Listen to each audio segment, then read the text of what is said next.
Welcome once again to the Solo Promoter Podcast. My name is Grandpa Choco. It's a pleasure to have you here. Thank you for checking this out. Thank you for being here. We really appreciate it. A big shout out to all of our Golden Circle channel members who help make this show possible. A little bit of a different intro today because our main event is an interview, an in-depth interview with the one and only Tom Filsinger. We're going to go through everything about MythWorlds 2. We're going to go through some Promoter Prime stuff, and we're going to talk about Tom's Fed and lots of different things. You're going to love this interview. I do want to say a few things before we get going. This episode is being released as an audio and a video podcast, so you'll definitely want to check out the video if you are listening to the audio because as Tom usually does, he sent along a bunch of preliminary and unused art for the MythWorld 2 set that you're going to want to check out because it's really, really fun and it really shows the creative process that goes into these cards. The link for the video will be in the show notes. So if you're listening to us via just audio, thank you very much, but you'll definitely want to check these out and maybe skim through the video and see the art that we're talking about. Speaking of audio, this interview was recorded over Zoom, and Zoom's sound quality is not always the greatest. So there's some sort of noise artifacts in this. I tried my best to get rid of them, but they're still kind of there. So I apologize about that. But I think this interview is very, very listenable. Like you're not going to struggle to hear Tom or anything. But if you are listening audio, I will say we do spend some time looking at pictures. So there's a couple moments where there's just silence as we're both taking in this unused art. And then Tom will explain it. So anyway, there you go. This isn't the ultimate audio episode, basically, is what I'm saying. Finally, before we jump to the interview, I want to let you know about Galactical 2025. It is coming up on Sunday, September 21st in Burbank, California. We have only two spots left for promoters to join us. So if you want to join us, you've got to RSVP. This isn't like one of those things where you can just decide to come over on the day and there's plenty of room and there's plenty of tables. We have our own private room. The venue, Geeky Teas and Games in Burbank, California, has a strict limit to how many people can be in that room, but we still have spots left. So if you are in Southern California and would like to join us, the link for the post I made on the message board about Galactical 2025 is in the show notes, so you can check that out as well. All right, enough chatting. Let's get on with the interview. Here now is my interview with the one and only Tom Filsinger. Well, I am excited once again to be joined by the one, the only, the Dark Menace. Please welcome Tom Filsinger. Hello, Tom. How are you? Hey, really good, Grant. It's always an annual pleasure to talk to you and our fans about the new game. Well, it was funny because I think during your Q&A at Galacticon, you kind of foreshadowed this, like, oh, we're gonna sit down and do this talk, and I was very honored that you see it as part of the release because it's a lot of fun to do, and I'm a big fan, and we have a lot of things we need to get through, so let's just start going because we're gonna do our usual card by card. And you already kind of saw the first card as I switched to it, and that is the exclusive we got from the Road to Galacticon, and that is Cleia. What was the idea about doing sort of an announcer interviewer card? Is it just because we haven't had one for a while? Partially, but also we needed to have something. I forgot what the event was that this was associated with. Road to Galacticon. Right. We wanted a Road to Galacticon card, and we didn't have an announcer or somebody like this. It seemed like a good time to do it. Excellent. Well, it's fantastic art, and it's it's a great card. And we were talking right before we started recording about using this in our feds, and I recently had a promoter say that if they roll for initiative at the beginning and they roll doubles, that's when they roll on a card like this. And I thought that was like kind of an interesting take on when to bring this kind of card in to your feds. I think it's a good idea. Thank you, because I haven't been using this one a lot yet. It's just a mindset. I just have overlooked it. I'm going to look into that now as a result of our conversation because, somebody like this could really well be used for storylines. Yeah. And I apologize to the promoter who suggested that. I would like giving credit, and I don't know who it was that suggested that, but it's a great suggestion. All right, so that was kind of our little teaser going into MythWorlds 2. And it's Tom Rickard art there on that one. Yeah, it's really great. It's great artwork. Just completed a new one that people will have seen by now when this shows, because it's for a new character coming in Promoter Prime. Oh, excellent. Well, maybe I left a little spot in this slideshow where maybe we could talk about that as we go on, since this will be out. But let's get into MythWorlds proper, the great new set, and the coming of the Celestial Dragons, the new supergroup. And we will start with what the first teaser, and actually this guy we got a little teaser on our last talk, where you showed us sort of you actually showed us this image where it was the poses. But can you talk about, and am I saying the name right? I'm going to have you say the names again. Jotnar? Okay. Is that how you say I say Jotnar. Jotnar. Okay. Yeah. So talk about bringing him in as sort of a ally to Loki. Yeah, I'm liking the way this is playing in my own Fed. I wanted somebody to be Loki's underling, who is in charge of the creatures that he's accumulated. And Jotnar's in mythology one of North mythology, one of the frost giants. But I didn't want to have, obviously, a giant. And since the worlds we inhabit here in MythWorlds are not exact replicas of our mythology, because I think I've said we pick them up through our imagination, but we don't pick them up totally accurately. They're filtered. And so he's not a giant, but he's strong. And I've already gotten my own Fed. Thor and Heracles have defeated every one of their challengers among the creatures of Monster Island. Both of them have had a stumbling block with the Basilisk, who is probably impossibly the strongest one anyway. So, but I'm really waiting for this to happen, because once they beat the last creature, now they go after Jotnar. And so that feud with Jotnar and Loki gets some steam. So I just wanted to have a handler for those creatures, and that's why we have this character. Excellent. Well, yeah, we're going to talk about the trials and the labors here in just a second when we get to Heracles. But can you, and I know you've talked about this before, but maybe if this is somebody's first podcast they're listening to, or the first time they're seeing this video, can you talk about the process of how you decide on the poses? Is this the first thing that you get from Daryl? Yeah. It depends on the character. Sometimes, if it's an established character, this will be first. If it's not an established character, I'll first get drafts of what the character could look like. And then once we have gotten that, then we start doing the pose part. And picking a pose is pretty much intuitive. So that's all I can say is it's purely aesthetic and intuitive. I say to myself, oh, I like this one better. I think it's a better pose for a game card. That is certainly debatable. Everybody would see something different.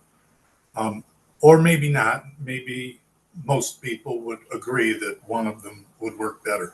I don't know. I have to trust my instincts on that. That's my answer. Yeah, no, and then is this sort of the next step once you have the pose? It's give us a drawing. Right, and this had, I don't remember what I said needed to be different. Maybe not much, but that face looks different. Yeah, I think we can. No, maybe close. Not. Maybe that's just inking and color added. This might have been finalized as okay. I don't know if there was any differences. Yeah, well, he's certainly a fun character, and you wouldn't want to get punched with those knuckles or an elbow with those elbows. I think for sure. In my Fed, I've had him be accused of trying to get Chernebog, and that's starting up a feud with Xango and Chernebog against Jotnar and Loki. I'll have them feud with them for a while before Thour and Heracles get wrapped up with the monster one, and then they will then have their feud with them. Excellent. And that's all just based on results of things you've rolled out, right? Yeah. Yeah. All right. This is I think my favorite card of the set. I just love this character, Quental. Am I saying that the same way you would say? Yeah. I don't talk to myself when I'm playing, so I don't sometimes think of what's the proper way to say it. I'm trying to think what I have been doing naturally, and I think it's something like Quental. Quental, both are acceptable language to use. What I love about this character is he sort of seems like, like they would do it a lot in Westerns where there would be the bad guy, but then there would be his right-hand person who was a little crazy and like very dangerous and almost like more dangerous than the bad guy.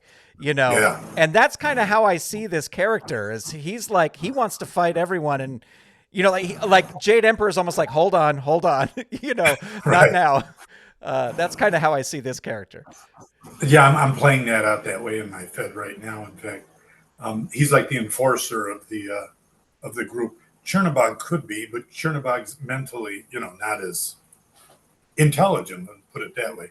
So here's the guy who you want, if you're Jaide Emperor, to be watching your back with this guy, because he's also somebody who might stage a coup at some point if he feels like things are not going the way they should.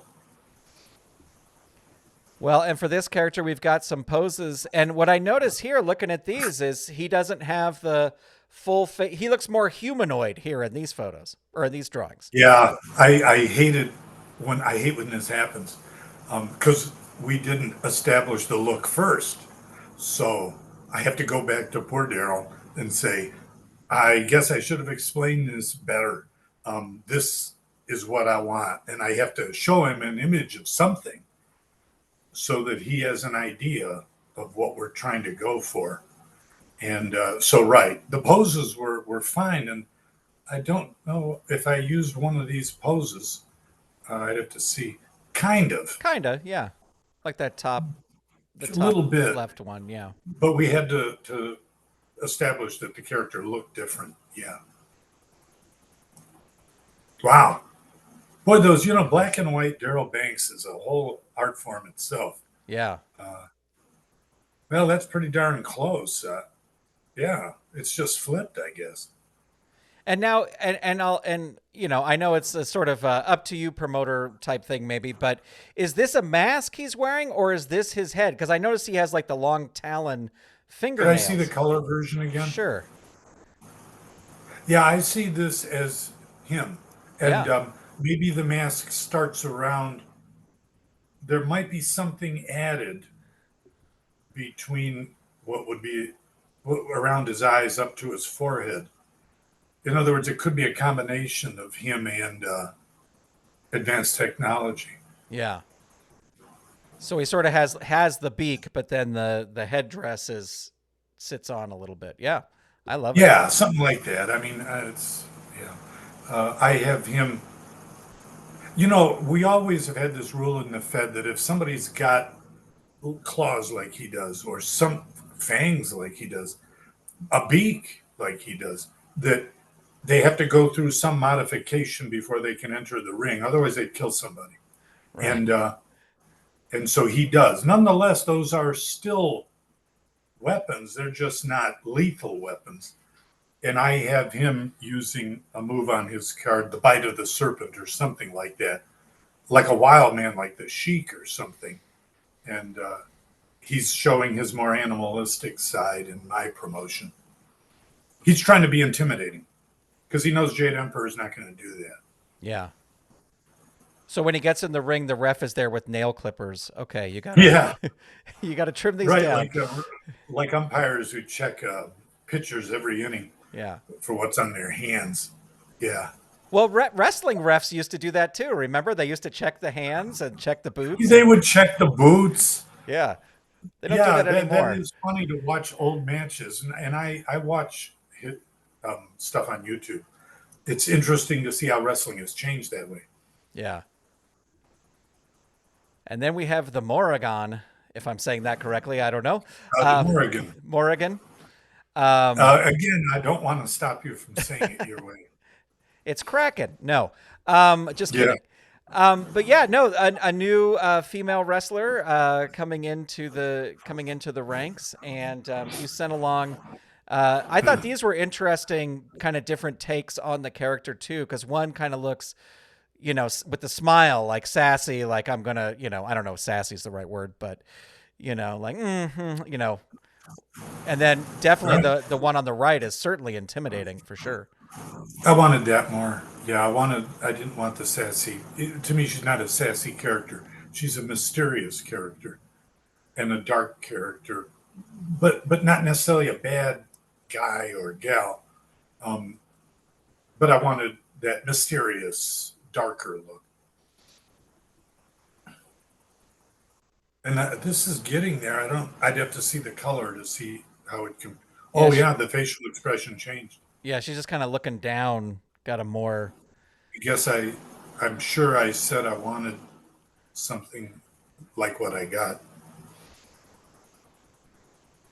And were you reading more myths before this go around, or did you already kind of have these from the last set? No, I read more. I read a lot more, knowing that what I was going to be doing, but not knowing exactly how. So I read a lot. I must have a notes of about 50 characters that I thought this could work, and then narrowed them down to the 5 I used, or 4 or 5. I think it's 5. Wow. Well, I think we have some questions coming up when we get to promoter questions that will that ask a little bit about upcoming myths as well. Boy, I'll tell you though, when you add the colors and the backgrounds, holy cow, it pops. My gosh, we have a great team. I'll tell you that. And I like how he added those, whatever flying fowls they are in the background. Yeah, the ravens or the crows. Yeah. Ravens, whatever. Yeah, it's good. Oh, I'm sorry. I'm admiring it now in a different way. No, that's why we go through this. Yeah. And here's Xango, who we have a couple different poses for him as well. And the look was evolving there still too. Yeah. Which one is? Oh yeah, the left top is closest. Yeah. So right, we just had to get the look down.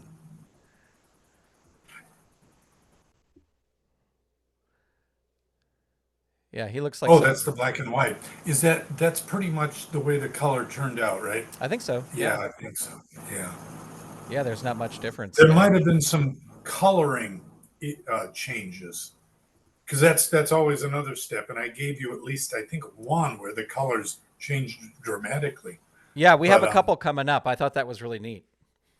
Because I'll hand them over to Tom, and unless I have color direction, I will say, see what you can do. And that'll tell me if I need to make a change. So let's talk a little bit about this character. He comes in sort of as partners with Chernebog. Just a really great character. And I'm interested. I have them right now in my Fed as a team, but I'm interested in seeing what he can do solo as well. Yeah, I'm going to do that eventually at some point too.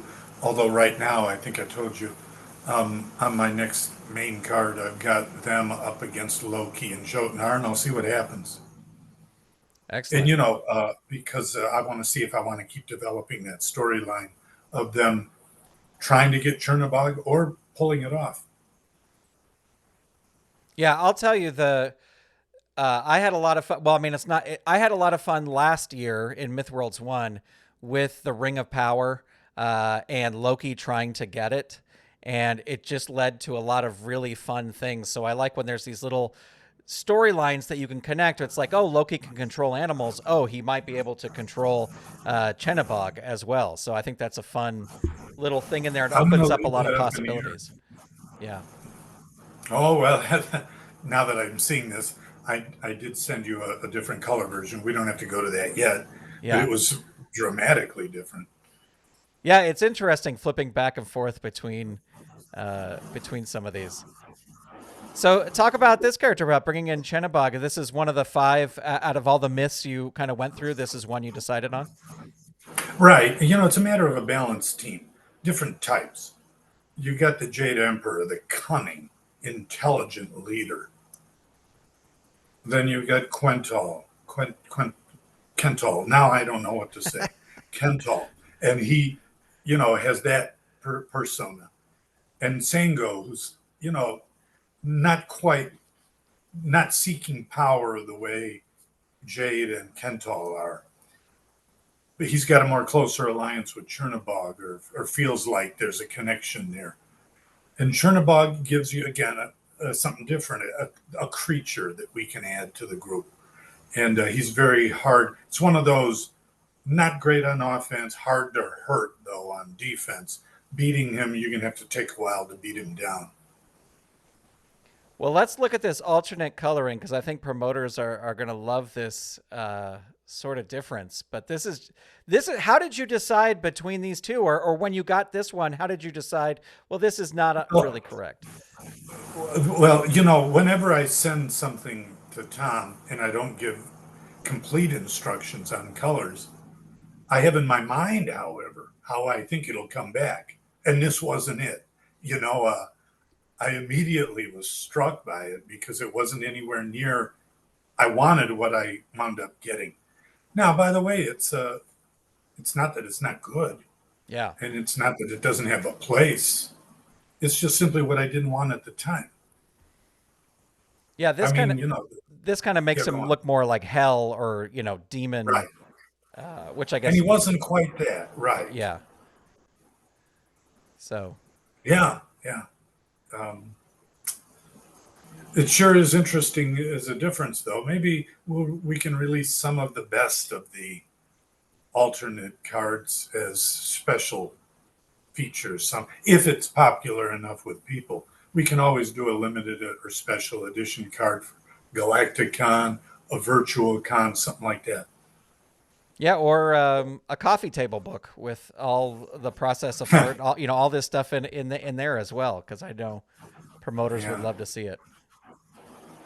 All right, well, this one we have a lot of different things to look at for this one, but we've got Jaide Emperor, and this is how the official card looks on the release.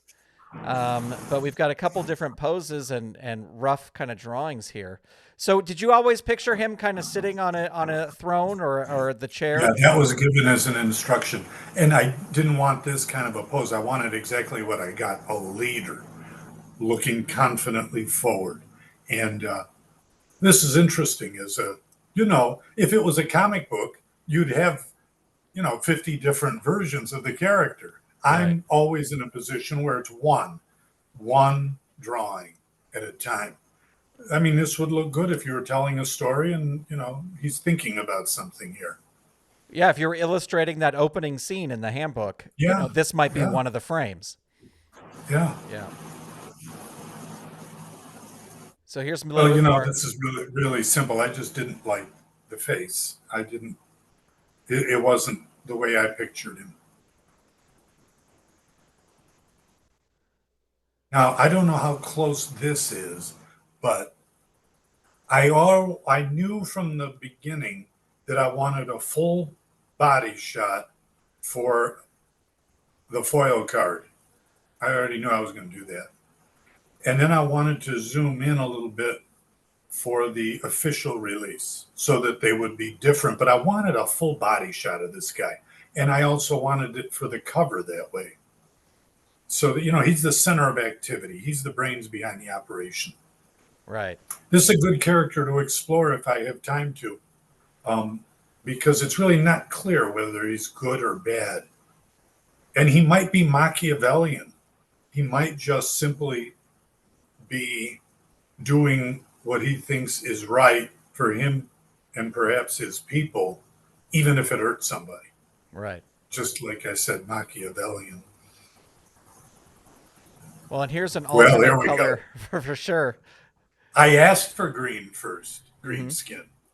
I just didn't like the way it looked. Not just because, and then there's a bunch more. We even did, okay, let's do green skin, but a blue outfit to make him different. I never liked the way the green skin looked. It didn't settle well with me. And I'm glad I went away from it. It certainly brings home the jade part of Jaide Emperor. If you That was part of it. You know what I did? First off, we got what we got. And I don't believe in having to be literal about everything anyway. However, when I got him as just simply, a Caucasian-ish skin color, I thought, and now it still needs something. I said, give him the jade eyeshadow, and that'll be the way we bring it in. Not loud, subtle, but it adds something as opposed to just having nothing there. Yeah. Well, and this was the foil card. This is the art for the Yeah, foil card, yeah. the full body. I get into the foil stuff. I go back and forth, but like on my next card, I've got a huge match, Pinnacle versus Jaide Emperor, and I don't know if they faced each other in singles yet, but for that match, I don't write it this way because it sounds stupid to write it, but it's going to be foil versions of the two guys are going to go against each other. That's awesome. Yeah. So you use both the foils and the regulars in your Fed. Yeah. Yeah, depending on kind of what they're being used for. In other words, if I'm kind of trying to build them up to be on a run for the belt or something, then I'll use the foil versions, and Anubis included, because they're not a lot better, but they're a little better. And that's the regular card there, I guess, the non-foil card. So you can see the eyeshadow or green around. Yeah, I like this character. I like these kind of villains. If he's a villain, he is. Like I said, if he's Machiavellian, so he would definitely be a villain to somebody. Yeah. Well, and here is a return of a legendary character, and that is Heracles. What made you decide to bring him back into the fold? Is it just because he fits so well with Theseus and Asterion, or were you always kind of thinking like, since Pinnacle can bring people from wherever, I'm going to bring a legend back? I didn't. When I hadn't thought through the details yet, I was really going to create a Hercules-like character. And then I was always just planning on that. And then I thought, I don't want this to become too overrun with people like Thour, who's already a huge character in mythology. And I've already got a guy like this. And then it just came to me that Godsend, and this is a Godsend thing, would say, I'm going to drop this guy here. That'll be funny, because that's the way he thinks. There's another good example of a person who's not blatantly a villain, but his actions are villainous. Jaide Emperor, in a different way, he's not doing it for fun. He's doing it all about power. So yeah, then once I did it, and then suddenly the character started writing himself that he doesn't know why he's here. He's a fun-loving guy that likes to live hard, partying, going out and meeting people, going off too far sometimes on all those things. And how's he going to react if he's suddenly in this new place where these mythological characters, to him, they're mythological characters. Right. So he just thinks he's dreaming or that this is a trick. And I've enjoyed playing him that way. Well, we've got some different poses here. This one was easy for me. I just thought, the one pose, in my mind, was way better than the other ones. Yeah. So Sometimes they're harder. yeah, it's kind of that top right. But that's exactly the way I pictured it in my mind. Well, of course, I told him to do that, holding up a goblet, celebrating. But then there were other details, and I guess we're going to get to coloring again, too, where then the details need to be filled in. That might have been like the first. Well, I don't know when that was. I thought this was funny. Like just. I gave the impression. I told you a character description just a minute ago. Well, you could interpret my character description this way, but I didn't want it to look blatantly like that. Like a lush that's just falling apart now at the bar.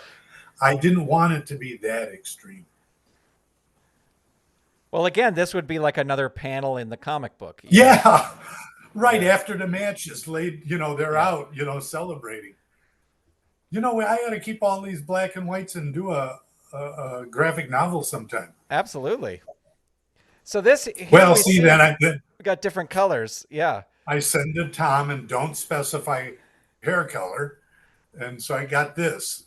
And I thought, whoops, looks good. It's just that it's not his hair color historically. Right. Yeah. See, the only thing that changes there is the hair. That's it. Yeah. Well, that's all that needed it. But it was interesting to see it that way. We did have, I don't know if that's the color of what he's wearing. It might be blue in the final version or no. This is this one we're looking at right now is the this is final. Okay. Is the final so one. Yeah. I guess I didn't want it to be blue because it might have too much blue in the backgrounds and everything. Yeah, that was. He's very Steve Reeves Hercules. The classic Steve Reeves films, the Hercules films. He looks very. Well, it's taking off from what the previous characterization was. Yeah. I like playing him. I'm not well. Yeah, I do like playing him, but I like.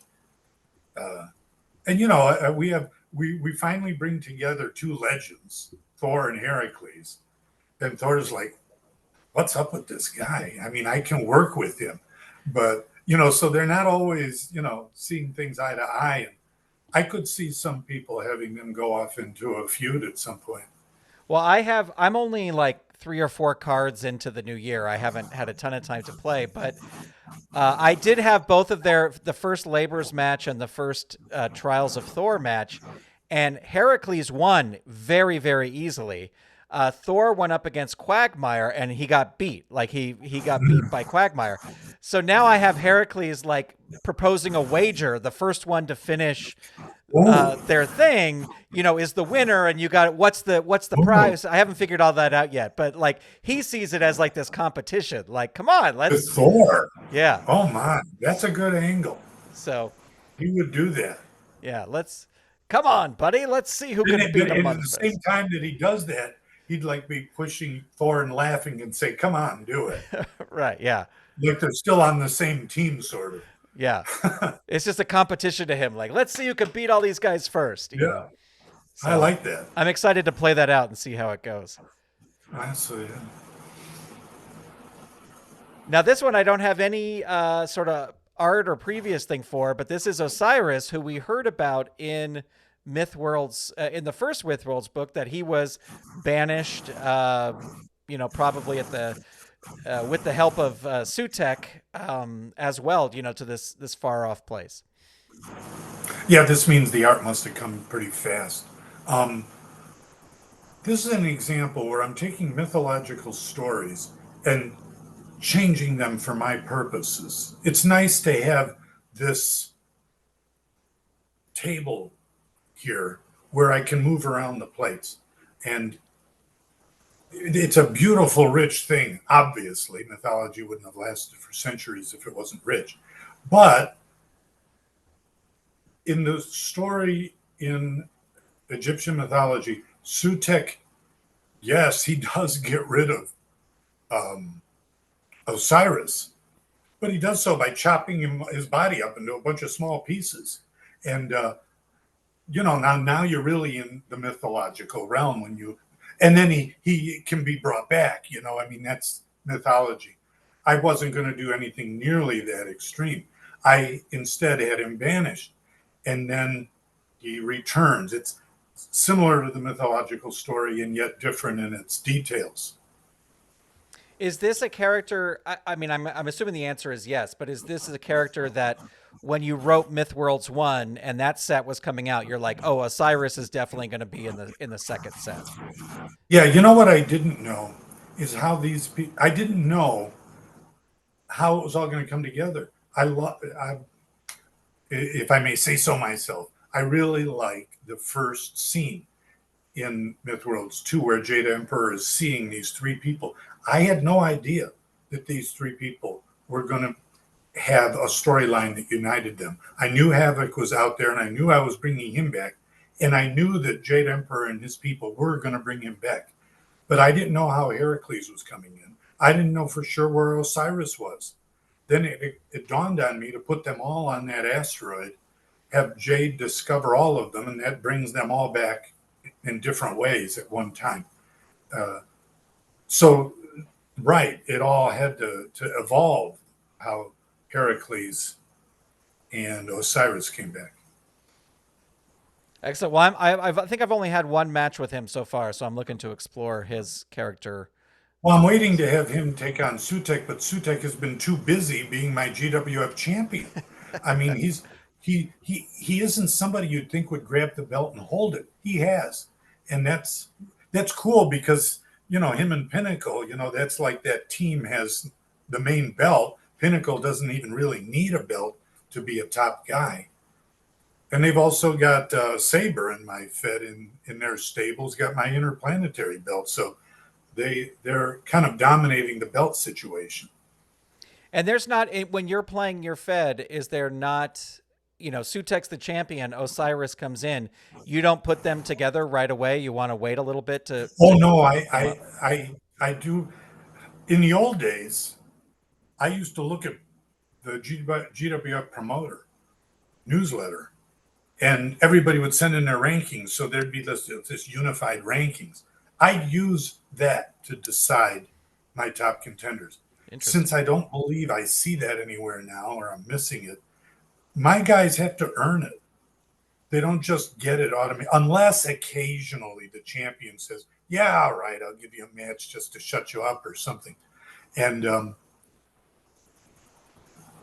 he willingly, even though he was starting to get ready, he willingly said he would go for the interplanetary belt, leaving Anubis and Havoc to go after Sutek, just as being a team player, when he failed to get the IP belt.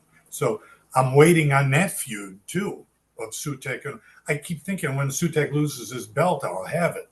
But he's ridiculous. He's like, I'm not going to lose it, though. That's interesting. He's going to face... Go ahead. Yeah. Well, he's got Havoc on the next card. That's a good build-up, because Havoc obviously wants that belt badly.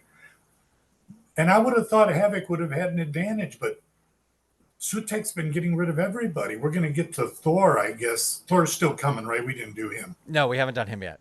We got two left. Thour, in my Fed, Thour was steamrolling through everybody.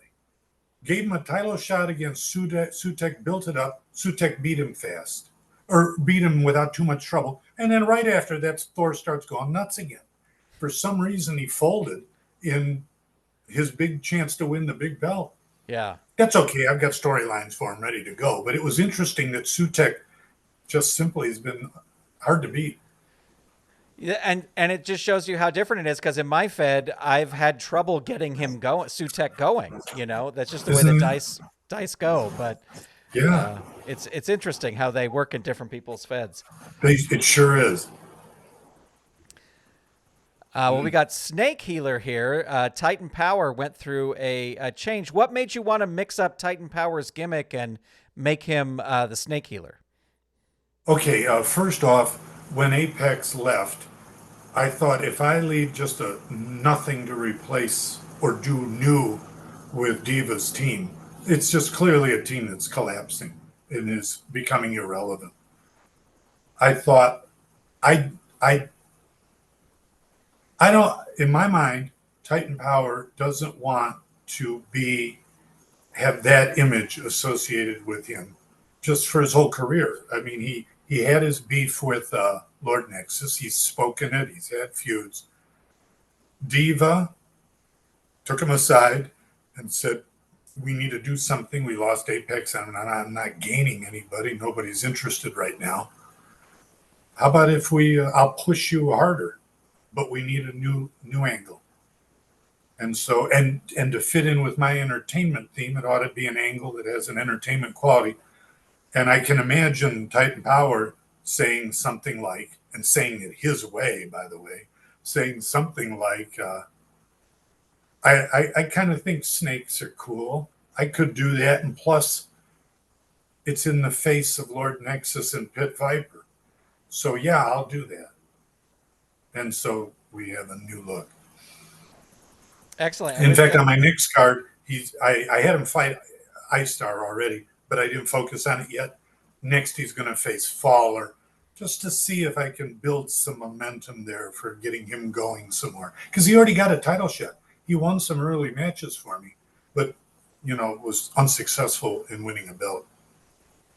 Yeah, Titan Power did his first card did well for me. He would win big matches, so I'm excited to use this one a little bit more. And this artwork. Yeah, I love the art as usual. It's as usual. It's just great art. Yeah, the skin on the snake is a lot of fun. That was a great ad, and I love these different styles with the fangs in some of them. But yeah, I guess the bottom right is the one that wound up being the one that worked. And I still, sometimes I'll watch some of these with you or see them myself, and I'll think, gosh, one of those other ones was pretty good too. It would have been nice to have seen that finished. But this, just like one of the last ones we showed, Heracles, it might have been, I'm glad about the choice I made. I feel the same way here. I think the bottom right one is the one that I still like the best, although the left isn't bad either. They'd all look good when Daryl finishes them. Yeah, they would all look good. Yeah, I didn't notice that in the official one he is kind of doing the fangs over to the side, with his fingers over to the side. I don't know if that's purposely what he's doing, but when I saw these, I was like, oh yeah, he's kind of doing that in the final. I believe that Daryl told me that he did that on purpose. Yeah. Yeah. Daryl's amazing. We have worked together so long now that we think like one mind.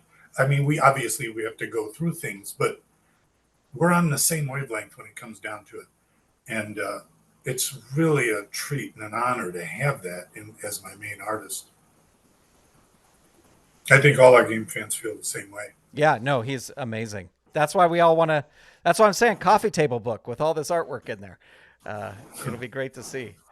Well, then, and you kind of hinted the last time we spoke too, earlier this year, that Thour might be showing up as well. So was he somebody who, when you knew that Loki was going to be in, that Thour would be right behind him? Yeah, I knew Thour was coming. I was planning that, yeah. And we got some different. Now, this is once we had the look.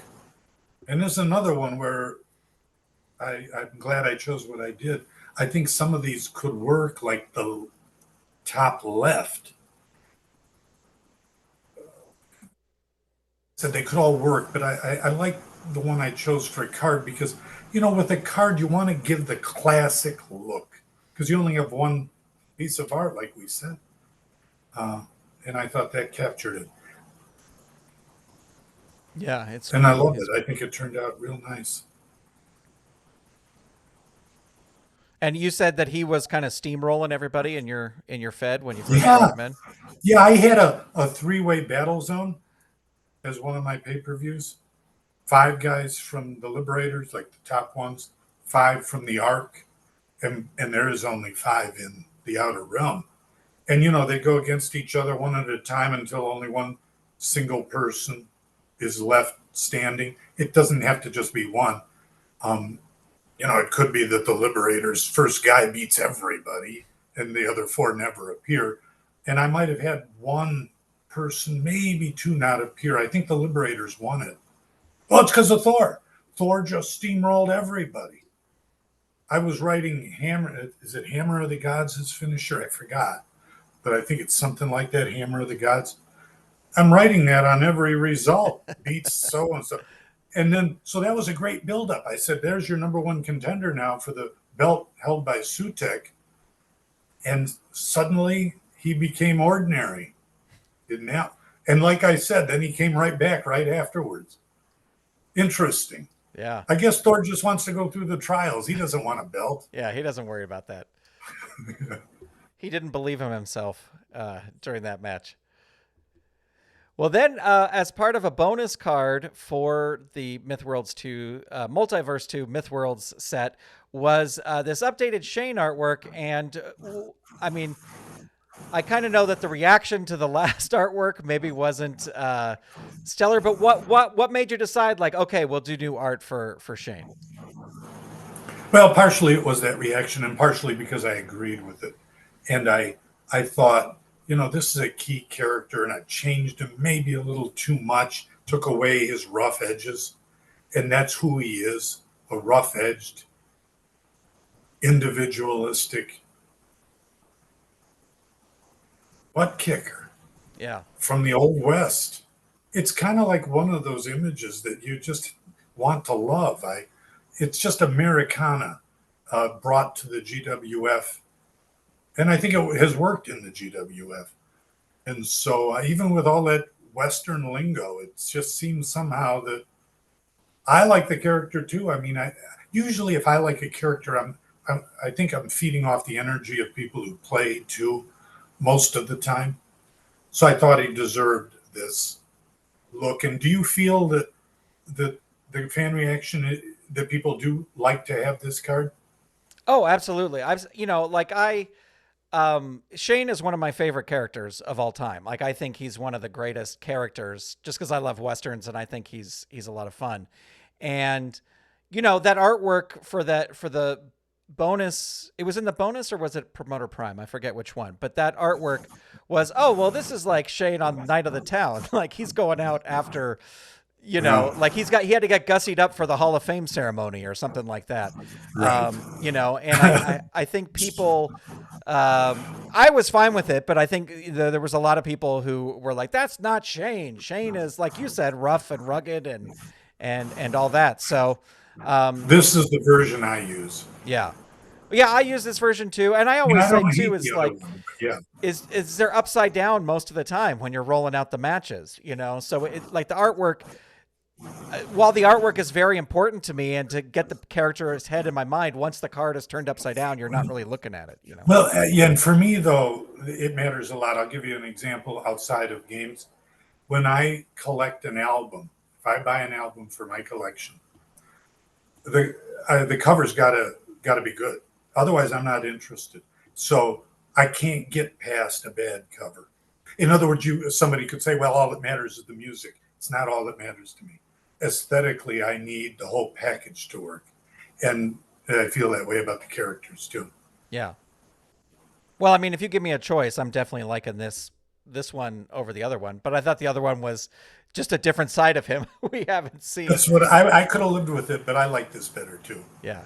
And we have some poses here. Looks like he's leaning up against the bar in the saloon, maybe, in a couple of those. Yeah. Yeah, I didn't like that. It was too laid back. The bottom right's aggressive, and I thought, let's go aggressive. Then we have. Go ahead. Go ahead. I'm going to let you talk before. Go on. What were you going to say? Well, I was going to say, when I first saw this one, it almost reminded me of Jimmy Stewart. Like, it looked like Jimmy Stewart just in the face a little bit. How I don't know. And I love Jimmy Stewart in Jimmy Stewart Westerns, so I thought this was really interesting. Could I see the one we used again? Yeah. Okay. And then go back again. Okay. There is a difference here. I thought this aged him too much, and I wanted him to still have that look because he's not like he's old. Maybe that'll be his next. I'm not going to use this card again, I don't think, but maybe in another 10 years, this is closer. Yeah. But I wanted him still have that edge of looking still kind of young. And I wanted him to have the facial hair. I wanted that to look rough. Please note, it's a little thing. Maybe you did. I told him we got to take away the chest hair. He didn't. He hasn't had chest hair up to now. Oh, I don't know if. Let's see. I don't know if we have one with the chest hair. I mean, Oh, I see. yeah, I see what you're saying. Yeah. yeah. I mean, he seems like a guy who would have chest hair, but he hasn't had it in the past. And obviously, a lot of them shave that. But I didn't want that. I wanted to just stick to what we had before. Yeah, so you can see how, if I'm going to redo a card to make it better, I want to make sure it's better. So we went through a lot of changes here to get to where we got. Yeah. And I liked that last version. Yeah. Yeah. And I'm not even sending you everything by any means. I have to narrow down what I send to you for all the cards. Well, we appreciate you sharing that with us. We love seeing it. I did want to ask about which character in the Mythworlds 2 set took the longest to kind of come together, either with stats or with art. Which one, was the longest to nail down? That's a tough question. I do want to say that all of them take a long time. I might have worked longer on Jaide Emperor, especially with that look that we were talking about, skin color, eyeshadow being added. So it's hard for me to answer that because I feel like I put a lot of work into all of them. Excellent. I also wanted to mention you have a new match as well in the handbook, and the new Ringside Companion Volume 2, currently available at filsingergames.com. There it is. Tom's holding it up. Let me say. Yeah, go ahead. Oh, go on. No, please. We, as I've been telling everybody, are going to be putting out all kinds of new stuff. Did you get this? Yes, I specifically asked Mike because my first order didn't have the flyer, and I said, Mike, I need one of these flyers. So he sent me one. So everybody can see, we really have been extra busy. And that Ringside Companion first printing sold out already. It's nice to know that there's even more people interested in all these things than we necessarily hear from. Like I'm a fan of some things, some sports teams, rock stars, whatever. But I don't go to message boards and talk and stuff like that. Well, we have a lot of fans like that too. They're going to the website, they might go to the discussion board, but they don't necessarily get involved a lot. And then you see that when you get the orders, a lot of people did start up with our Mythworlds 2 special offer. The new indie set, well, buying that, but the Ringside 2, phew, man, those are going fast. And it's worth it, don't you think? I mean, it's tons of pages and tons of stuff in there. Absolutely. I have both my copies right here, ready to go. And I bought 2 copies of each, so I have 2 copies over at the game table too. So if I have to look up something, I can do so. I'm using it already. There's a lot there. I'm talking about Ringside Companion 2. What was the question? I don't want to get. Well, I'm talking. I mean, it leads into it, but it's the new match, the Gungnir Weapon of Choice match, which I think is an interesting concept where you can bring whatever weapon you want to the ring. Yeah, I wanted to jazz up the Trials and the Labors and Jotnar by introducing a match that they would use. And so hence you got that. Excellent. It reminds me of, I remember when I was a kid watching, this was WWF back in the early days, but I remember one time, I think at the Cow Palace, they showed promos that they were going to have I think it's a bunkhouse battle royal. I don't know if that's what they called it, but it was a battle royal where you could bring whatever weapon you wanted to bring. And so all these guys were doing promos, and Greg the Hammer Valentine had a hammer, and I was like, he's going to kill everybody with that hammer, and I think the joke was like Lanny Poffo came out in a suit of armor. You know, like they did all this. So this match kind of reminds me of that. It's like well, I'm going to bring my weapon. You know, it's not a battle royal, but I'm going to bring my weapon to this match, and you know, watch out. So I think it's fun. Wild. They didn't have any restrictions on it. They could have brought a bazooka or a I guess, sword. yeah, gun Okay. or whatever. Yeah, yeah, I guess. Well, let's also talk about. I want to mention because you also sent along some art for the last cycle of Promoter Prime. We had some Best of Champions of the Galaxy edition cards. And it was a great surprise that Daryl Banks did the art for all of these. But the one, I think this was a fan vote for which one to go in, was Colossus. And you sent along some different poses for Colossus as well. I'm glad we went with what we have now that I'm looking at it. Yeah, just amazing work. It might be too subtle and it might not even be here.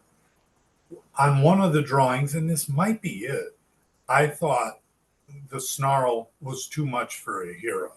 I might have asked him, and these are subtle things, to tone that down a little bit. It is toned down there a little. It really comes down to that eyebrow and the shadow around it. I'm talking here. Yeah. And maybe even a little bit of the face. It's just as subtle as I wanted it to be. Just a little less on the mean look, but still intimidating. Well, it's just beautiful artwork on these cards. I know I was there at Galacticon when people were getting them, and they were very excited for these cards. Oh, man, yeah. Enigma. I loved it. Yeah, you know what I love about this is who did the first Enigma? Was it Larry Snelly, maybe, who did the first Enigma? I can picture his, but I don't remember. But, like, to me, Daryl, like, really captured that card, but just in a different pose almost, you know? Yeah, I could see that. Yeah, because he had those masks on his shoulders. Yeah. Right? Yeah, I think so, yeah. Something like that. Maybe I'm wrong. But I don't know. You know, that's interesting that all I know is I don't know if I asked for one with and one without masks. I can't remember. But I liked the one on the right far more. Yeah. Yeah, that's a great drawing. Yeah, man, we are fortunate. And it's a good thing I went to Columbus one fateful day in the 90s, or the zeros. I can't remember. I think it was zeros. And met him. Yeah. Yeah, he's definitely been a great asset to the whole game. I think so. And then the final card, which was a big surprise to everybody, was Bloodline, getting a best of card as well. And this artwork is really great. Yeah, you know, you've got different versions of Bloodline. You got to say to yourself, what is the classic version we're trying to focus on? And I thought this look was closest to that. I don't make those decisions in isolation. There are a team of people that I work with where I ask their opinion on something like that. Well, what I like about this art too is, you know, I think Jeremy Sue drew Bloodline a lot when he first arrived. I think Jeremy, if I may have that wrong, but Jeremy Sue kind of did like a lot of the, like one of the cards, he has a big long ponytail and all this stuff. And I love that this card kind of does pay homage to that, you know, with the ponytail flying up in the back. And it's not as extreme as Jeremy's hairstyles were, but this is, I just like that that's like a little subtle tribute to the way Jeremy drew him as well. Well, I'm sure Daryl saw that, and what I was talking to you about earlier, him having a good sense of our characters and our community, that he might have thought that also. Yeah. So just tonight, as we are recording this, you announced that Athena will be joining the Olympians. And can you talk about this card and using it for, or having her in Myth Worlds, and maybe what we can expect from the rest of this Promoter Prime cycle for Champions of the Galaxy. All right. What we're doing is cards that will add with texture and more options. In other words, we're going to have an arena card, and we're going to have well, should I tell you everything now? Do you think? It's up to you. I'm not going to say Let no. me It's up to you. let me see. I'm an arena card. I'm definite. I need to wait and see the art for the other one, but it will not be a wrestler card. Um, it might be something like a commissioner card or something like that card. Um, and I'm still working on that, so I want to leave myself open to change my mind. Um, but Athena got pretty much completed, and the card back is being finalized. I've already got the backs of the other cards, but I like to see the art because it affects how I view that character, which affects their stats. So there is like I say, several years ago, I redid Azuma. Well, that was monstrously good art, I thought. It made Azuma look so much more interesting and better that I had to make the card a little better. And I like the way Athena came along, and I've got an angle for her. I can paraphrase what I wrote in the news story if you want. Sure. So first of all, she gives the Olympia team a female wrestler. Well, they didn't have one. So to me, there was a void there. Why not fill it? But it now allows her to form a tag team with Osiris, which I called Goddess Energy. And they now can challenge Gladiator Storm or whatever people do who have female tag team champions in their feds. Now they'll have a named team and a good guy team. So anyway, I'm just saying she'll be added to the roster for those people who get Promoter Prime. Excellent. Well, I love Promoter Prime when it deals with the main. I like all the other CWF and Kronos and all those are fine.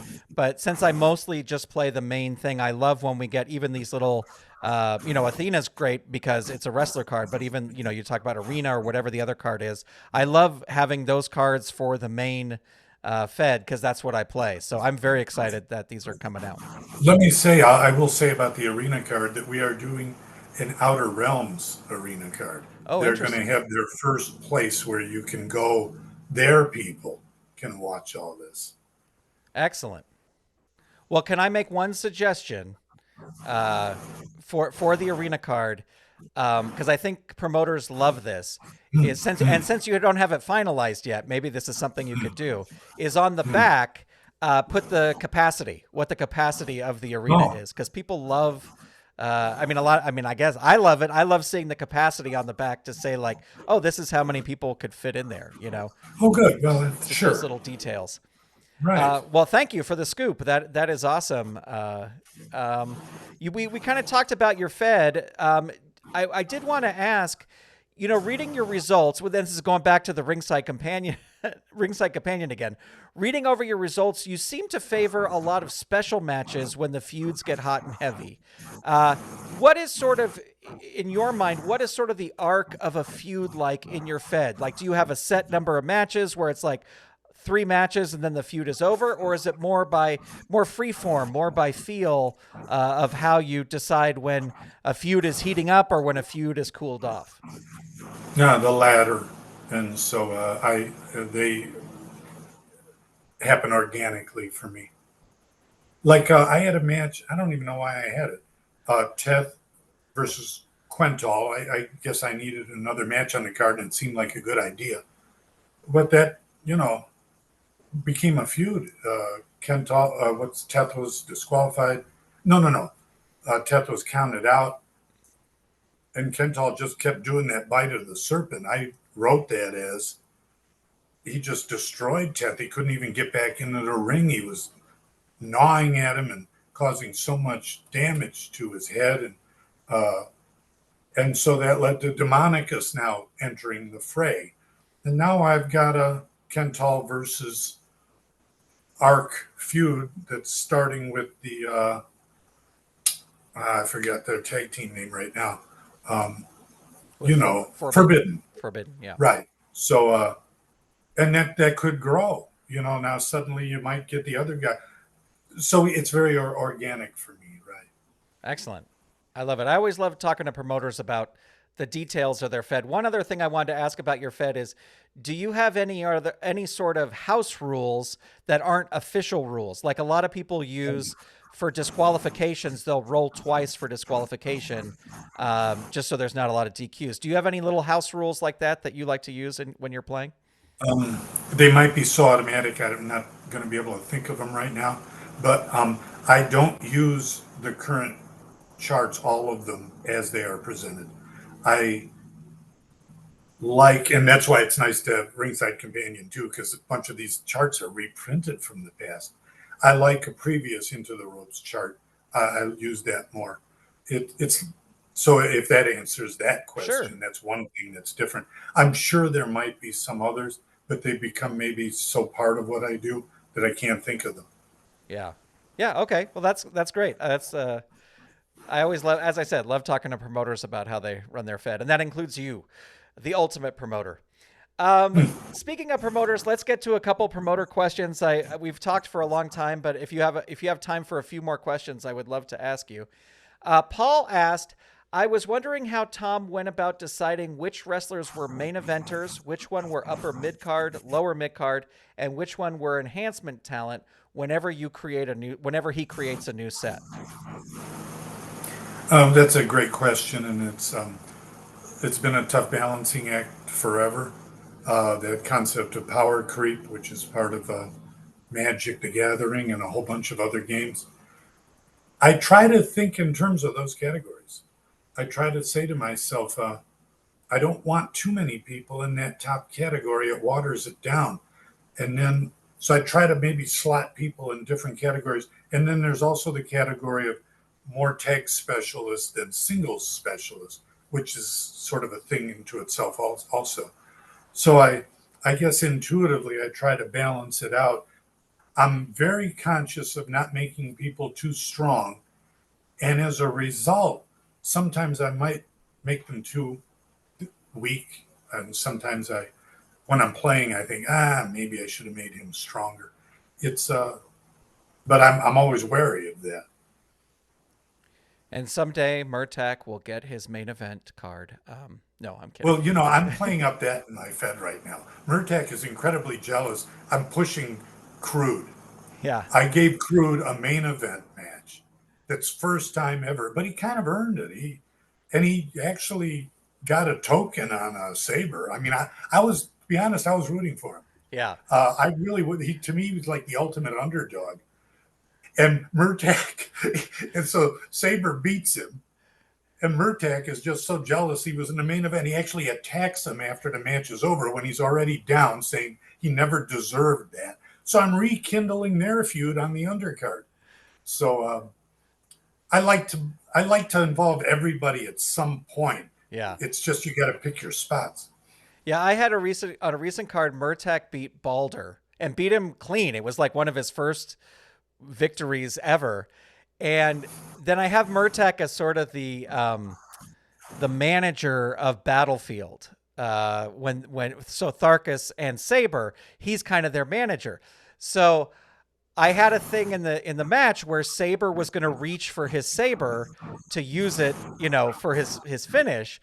And the dice just rolled that he couldn't reach it. And in my mind, I pictured Murtak is holding it, but he's standing at ringside going, yeah, did you see me win earlier? Like he's oblivious to what's going on in the ring, and Saber's reaching for it. But he's just like, yeah, I was, I won earlier. I haven't talked kind of like Nikolai Volkov earlier this evening. I won. Perhaps you saw it, And meanwhile, Saber's trying to grab the saber. I just picture he's kind of, as he's Yeah. talking, he's moving the sword around, and Saber's like, hold Well, I still. think I wrote something a few years ago where he was supposed to hurt somebody outside the ring and kept missing or hit the wrong person. Yeah. Yeah. That's Murtek. In my promotion, Saber would never trust him to be his manager.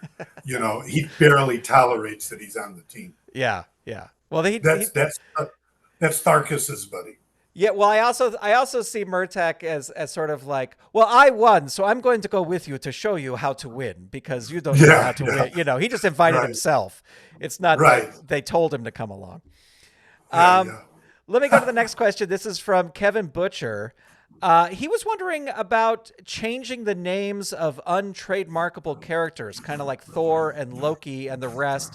DC has Norse and Greek mythology characters in their books. Marvel can trademark the look of their Thor, which is, he says, why it surprised him to see Thor with long blonde hair and a beard. Well, he was expecting him to be maybe more Norse looking, like an angry redhead. But and maybe you explain this with we imagine these myths in our brain, but why change the spelling of these characters that are sort of kind of recognizable? Right. Well, I've changed their stories too. Um, I'll give you two answers. One is you already gave one. We're not receiving literally. And if you look up a lot of these characters, their spellings do have different spellings over the years anyway. They're already different. Two, I didn't want to just look like we're just using all these things that have already been done, right down to the name and spelling. I wanted there to be a little bit of a difference to say they're in the Champions of the Galaxy universe now. And for the reasons you stated that we're not receiving accurately, and because I don't want to just use the same exact stuff, I think it's better this way. I feel much better this way. It feels like there's more me in it now than just, it's like if you cover a song by another group, why just repeat the song exactly as it is? Don't bother. Change it a little bit. Give us something new that you think adds something to it. I put spelling in that category, along with story. Yeah. Yeah, you want to put your spin on it. There's a lot of people who take public domain, like Winnie the Pooh went into public domain, but somebody's making a horror film of it. Somebody's making, they're putting their spin on it, not just making Winnie the Pooh again. So I can totally see that as That's a creator. Yeah. Rob has two questions, actually. The first one is he would like to hear more about where Tom is getting his influences from, and because specifically I'm trying to paraphrase this a little bit. He says that when he reads the opening scene, like, we talked about the opening scene in the handbook for Mythworlds 2, it seems very Marvel-esque type, like comic book type of story. Whereas he says the earlier, like the origins of the GWF were more kind of heavily influenced by wrestling. So you're getting more of like a movie script type of a feel than a wrestling promo, not a promo, but a wrestling segment type thing. So just wondering, where those influences are coming from, and is that kind of the direction? We know a few years ago you were working on making a movie script with these characters. Are you still kind of headed in that way, or where are these influences coming from? That's a good question. The game has evolved to being more fantastic in the storylines presented. It's been true, I think, for a little while now that the first thing that happens in a handbook tends to be the big story presenting itself. I don't think that this is the first time I've done that, but it's been more lately than in the past. Let me say this as a creator. I have followed my own internal vision the whole time. And I have felt very fortunate that when I do, it still seems to work for most of the game fans. I'm just a person whose imagination is just extremely open. The Marvel universe, sci-fi universes, I like that. Multi-universes, I like that. So I guess yeah, I don't know what else to say. You know what's interesting about the game, though? I can create those multiverses and those wild situations in a whole new galaxy with mythological characters. And yet when I play, it's all wrestling mentality. Thor is getting into a feud with so-and-so because somebody attacked him outside the ring, and that led to this.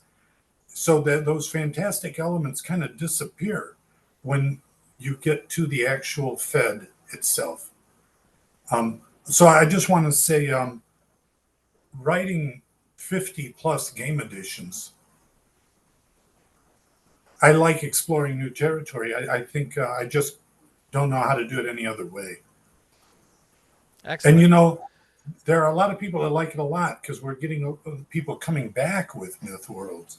They just were intimidated by all those sets you have to buy. That's why I'm glad we did a new jumping on point. That's been good for us too. So anyway, I'm probably going to keep doing that. However, let me say this.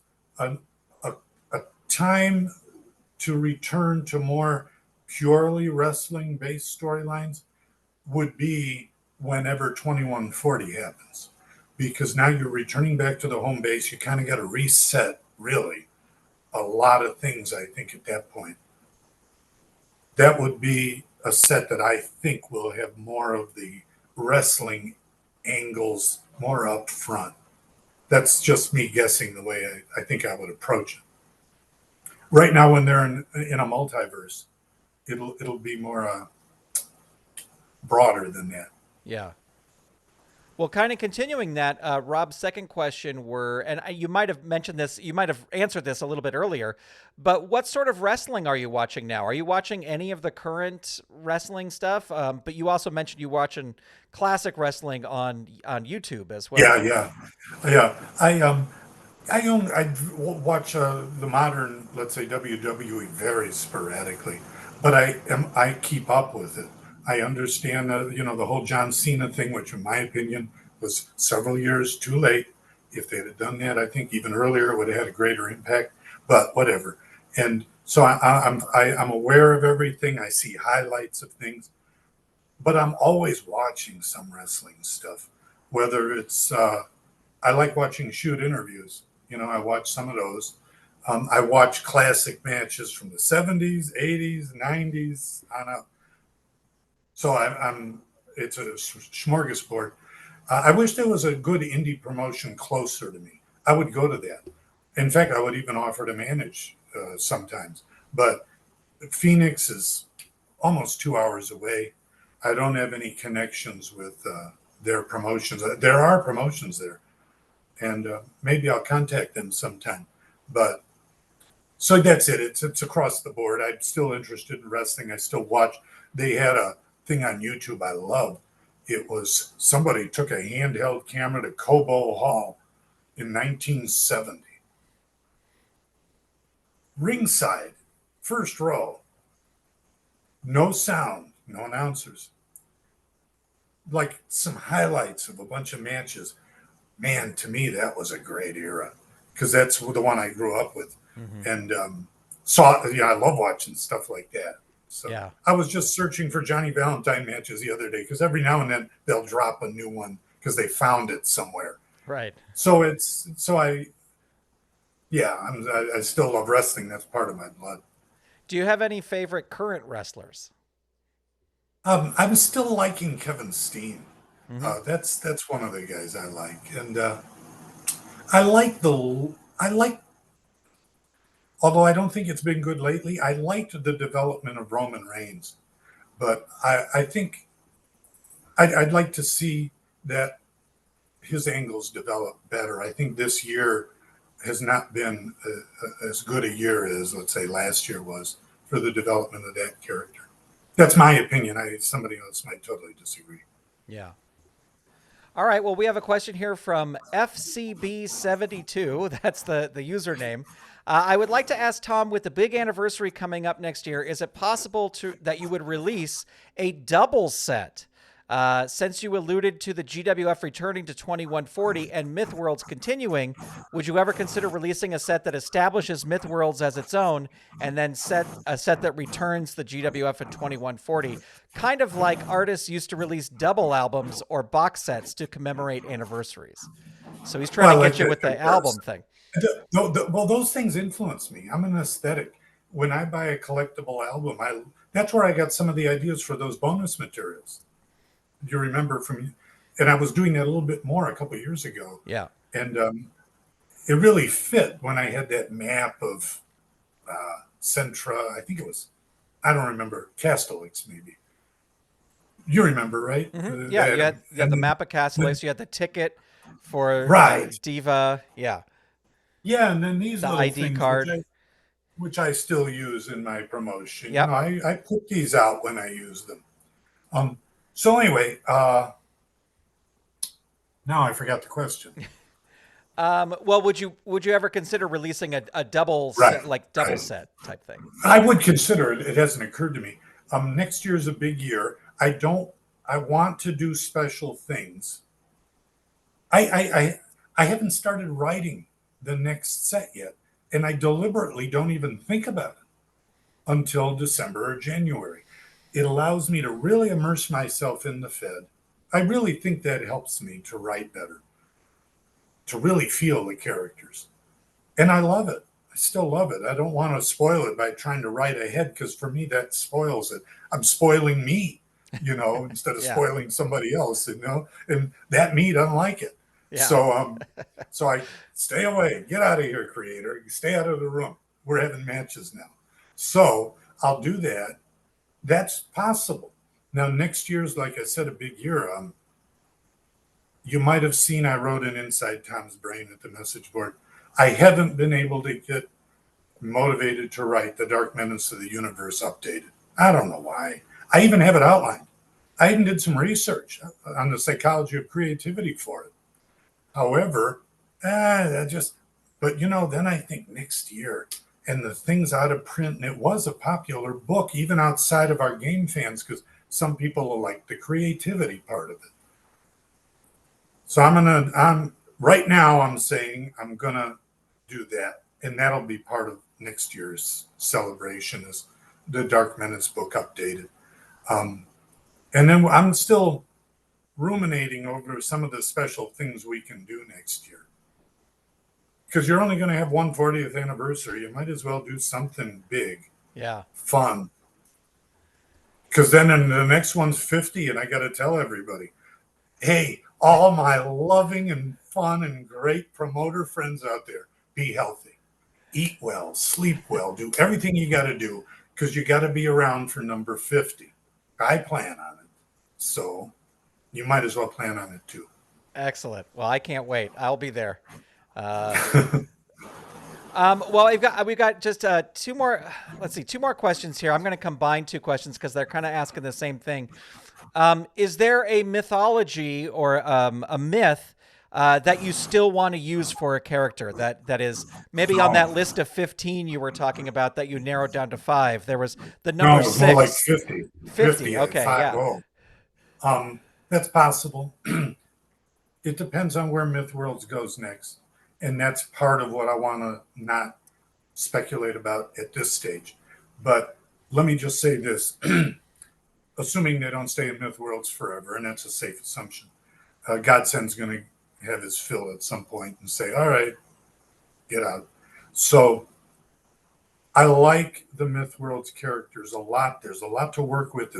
Now there's a whole new universe to work with. I definitely see continuing that quickly, not waiting a few years, but while it's fresh and while people still have those game cards, because you got to do something with those game cards. I'm not going to have all those people go with the GWF wherever they go. So I don't know if that answered the question, but I hope it did. Oh yeah, in other words, on that list, like you said, was a whole bunch of people, and so yeah, there's people who could still be entering at some stage. Excellent. Well, Tom, I want to thank you on behalf of all the promoters for taking the time to do this. It is always a pleasure to do, and it gets me excited to play the game. I was played out a match before we started, and I'm going to go right back to playing matches. But thanks so much for talking to us about Myth Worlds 2. Thank you, Grant. Same with me. I enjoy it very much. There you go, friends. My interview with Tom Filsinger. I hope you enjoyed it. Excited to bring it to you every time that Tom wants to sit down and chat with me. And I think we covered a lot of really, really great things.